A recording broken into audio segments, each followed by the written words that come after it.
Hello friends welcome to BB English tutorial. আমি বন্দনা। বন্ধুরা, আজকে আমরা অ্যাপ্রোপ্রিয়েট প্রিপোজিশনের পার্ট 2 এর ক্লাস করব। এই ক্লাসে আমরা অনেক নতুন নতুন শব্দ শিখব এবং জানতে পারবো যে কোন শব্দ কোন পার্টিকুলার বা নির্দিষ্ট প্রিপোজিশন গ্রহণ করে। আর অ্যাপ্রোপ্রিয়েট প্রিপোজিশন আমরা জানার মাধ্যমে আমাদের লেখনী ক্ষমতা বা লেখার ক্ষমতায় আমরা কিন্তু ইংলিশে লেখার ক্ষমতায় আমরা দক্ষ হয়ে উঠতে পারবো। তো চলুন বন্ধুরা, আজকে আমাদের অ্যাপ্রোপ্রিয়েট প্রিপোজিশনের পার্ট 2 এর class. Admit to. Admit to মানে হচ্ছে ভর্তি করা। এবার কি রকম হতে পারে? উদাহরণ হতে পারে যে রাম ওয়াজ admitted two class 5। Ram class 5 এ ভর্তি হয়েছে। তাহলে অ্যাডমিটের পরে যখন টু বসে তখন কিন্তু হয় কোনো ক্লাসে ভর্তি। তাই বললাম রাম ওয়াজ অ্যাডমিটেড টু ক্লাস 5। রাম পঞ্চম শ্রেণীতে ভর্তি হয়েছে। কিন্তু যখন অ্যাডমিটের পরে ইনটু বসে তখন হবে প্রবেশ। অ্যাডমিট যখন ইনটু নামক প্রিপোজিশনটি নেবে তখন তার বাংলা মানে হবে প্রবেশ। কি রকম ক্ষেত্রে হয়? আমি বলতে পারি Rupa was admitted to the room. Rupa একটি মেয়ের নাম, ওয়াজ অ্যাডমিটেড মানে প্রবেশ করেছিল, ইনটু মানে মধ্যে, দ্য রুম মানে ঘরের মধ্যে প্রবেশ করেছিল। অর্থাৎ অ্যাডমিটের পরে যখন টু হয় তখন কোনো ক্লাসে ভর্তি করা বোঝায়, আর অ্যাডমিটের পরে যখন ইনটু হয় তখন কোনো ঘরে প্রবেশ করা বোঝায়, কোনো রুমের ভিতরে প্রবেশ করা বোঝায়। তারপরে আছে অ্যাডভান্টেজ অফ মানে সুযোগ নেওয়া। অ্যাডভান্টেজ অফ মানে সুযোগ নেওয়া। কিরকম ভাবে ব্যবহার করতে পারি? বলতে পারি যে হি একটি ছেলে। আমি বলতে পারি রূপম টুক অ্যাডভান্টেজ।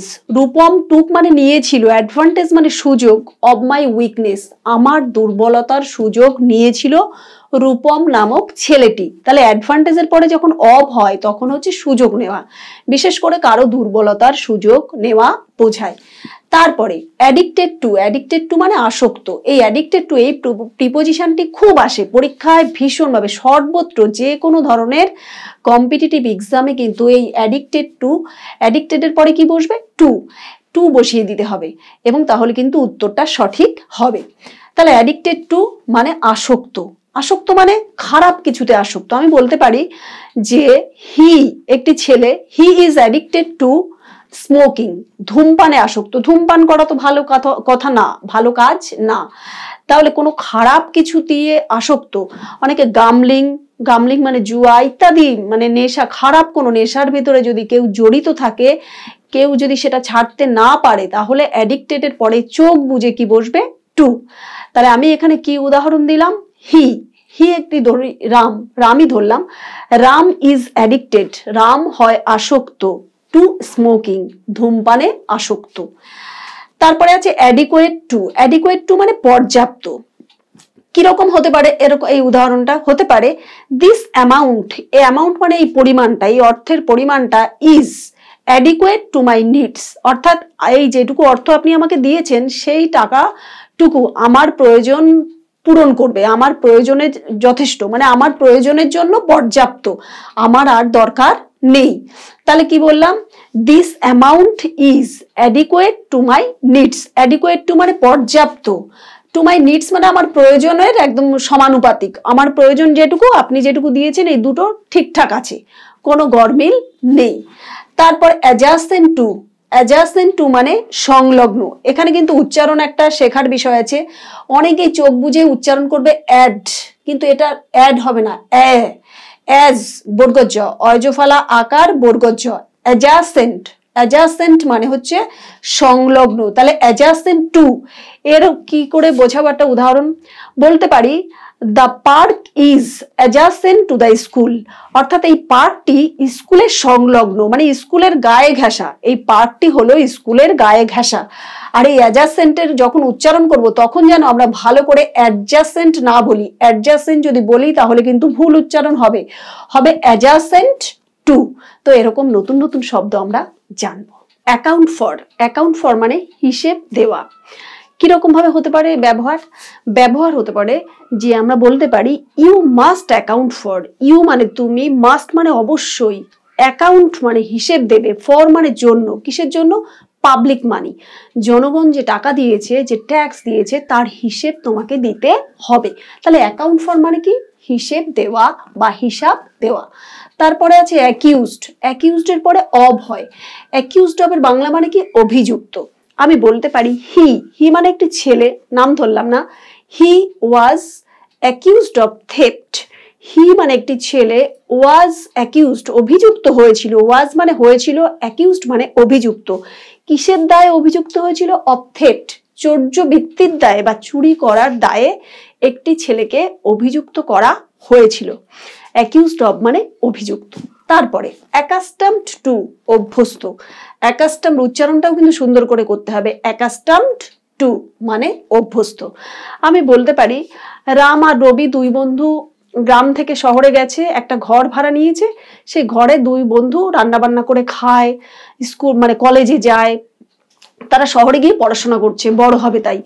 এইবার এই যে দুই বন্ধু, গ্রামের মা বাবার যে আদরের দুই ছেলে, তারা যখন শহরে গিয়ে নিজেরা কষ্ট করে রান্না বান্না করে খেয়ে দিয়ে কলেজে যাচ্ছে নিজেদের জীবনে উন্নতি করার জন্য, এই যে যে এটা নতুন লাইফ, তা রাম আর রবি কিন্তু বলতে পারে, কি বলতে পারে? We are not accustomed to such life. We মানে আমরা, অর্থাৎ রাম আর রবি, উই আর মানে হই, নট মানে না, অ্যাকাস্টামড to such life. Accustom two মানে অভ্যস্ত, সাচ লাইফ, সাচ মানে এইরকম, লাইফ মানে জীবনে, অর্থাৎ নিজেদের রেঁধে বেঁধে খাওয়া এবং কলেজ যাওয়া, সবকিছু সামলানো, জীবনটাকে একা হাতে সামলানো, এই যে যে নতুন একটা লাইফ, এই লাইফটার সঙ্গে we are not accustom two, আমরা অভ্যস্ত না, এটা রাম রবি কিন্তু বলতে পারে, দুই বন্ধু। তারপরে অ্যাকোয়েন্টেড উইথ। অ্যাকোয়েন্টেড উইথ মানে পরিচিত। আমি বলতে পারি I am not acquainted with the new clerk. স্কুলে যে নতুন ক্লার্ক এসছে সেই ক্লার্কের সঙ্গে আমি পরিচিত নয়। তাহলে কি বললাম? I am not acquainted. I am not মানে আমি হই না, অ্যাকোয়েন্টেড মানে পরিচিত, উইথ মানে সঙ্গে, দ্য নিউ ক্লার্ক নতুন ক্লার্কের সঙ্গে আমার এখনো পরিচয় হয়নি। তারপরে অ্যাডাপ্টেড এর পরে ফর। অ্যাডাপ্টেড ফর মানে উদ্দেশ্যে কৃত, মানে কোনো কিছুর জন্য গ্রহণ করা, উদ্দেশ্যে কৃত বা উদ্দেশ্যে গৃহীত। আমি বলতে পারি হযবরলা। আমরা প্রত্যেকেই জানি হযবরলা একটি গল্প। এবার HaJaBaRaLa is adapted for the children. তাহলে হযবরলা ইজ মানে হয়, অ্যাডাপ্টেড মানে গৃহীত, ফর মানে জন্য, কাদের জন্য? গৃহীত, দ্য চিলড্রেন শিশুদের জন্য। হযবরলাটা গল্প, is adapted for the children শিশুদের জন্য গৃহীত। ফ্রম সুকুমার রায়। এই যে অ্যাডাপ্টেড এর পরে যে পরেরটা রয়েছে ফ্রম, ফ্রম মানে থেকে গৃহীত। ওই হযবরলাটা কোথা থেকে গৃহীত হয়েছে? কার লেখা থেকে গৃহীত হয়েছে? সুকুমার রায় থেকে। তাহলে কিন্তু এইটা আমি তলায় দুইবার না লিখে একবার লিখেই বুঝিয়ে দিতে পারতাম, কিন্তু যাতে বোঝার আরো সুবিধে হয় সেই জন্য আমি একটা ভেঙে দুটো করলাম। তাহলে আমি কি করলাম? বাক্যটা বললাম হযবরলা, হযবরলা গল্পের নাম, ইজ অ্যাডাপ্টেড, ইজ মানে হয়, অ্যাডাপ্টেড মানে গৃহীত, ফর মানে জন্য, কাদের জন্য? দ্য চিলড্রেন শিশুদের জন্য গৃহীত। ফ্রম মানে থেকে, কোথার থেকে গৃহীত হয়েছে হযবরলা? সুকুমার রায়। তাহলে সুকুমার রায়ের থেকে গৃহীত হয়েছে হযবরলা, ফর মানে জন্য, কাদের জন্য? শিশুদের জন্য। আশা করি বোঝাতে পেরেছি। তো এরকম নতুন নতুন শব্দ আমরা জানবো। Affection for. অ্যাফেকশনের পরে যখন ফর হয় তখন তার বাংলা মানে হবে স্নেহ। তাহলে অ্যাফেকশন ফর মানে স্নেহ। তাহলে একটা উদাহরণ দিই, বলতে পারি যে মাদার হ্যাজ অ্যাফেকশন, মায়ের আছে, মাদার হ্যাজ মানে মায়ের আছে, অ্যাফেকশন মানে স্নেহ, ফর মানে জন্য, হার চাইল্ড তার সন্তানের জন্য মায়ের স্নেহ আছে। তারপরে আছে অ্যাফেকশনের টু। অ্যাফেকশনের টুর বাংলা হচ্ছে স্নেহশীল অথবা স্নেহপূর্ণ। তাহলে এটা কিরকম ভাবে বাক্য রচনা করতে পারি? বলতে পারি যে মাদার ইজ অ্যাফেকশনেট, মা হন স্নেহশীল।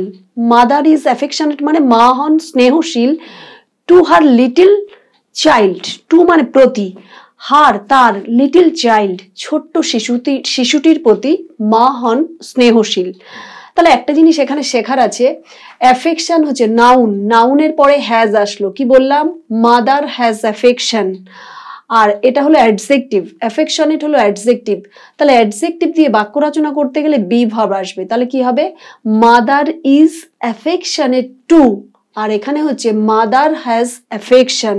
তাহলে নাউন থাকলে হ্যাভ ভার্ব আসবে, অ্যাডজেক্টিভ থাকলে বি ভার্ব দিয়ে বাক্য রচনা হবে। তারপরে আছে অ্যাফ্রেইড অফ। অ্যাফ্রেইড অফ মানে ভীত। অ্যাফ্রেইড অফ মানে কি বললাম? ভীত। আমরা বলতে পারি we are afraid of anti social.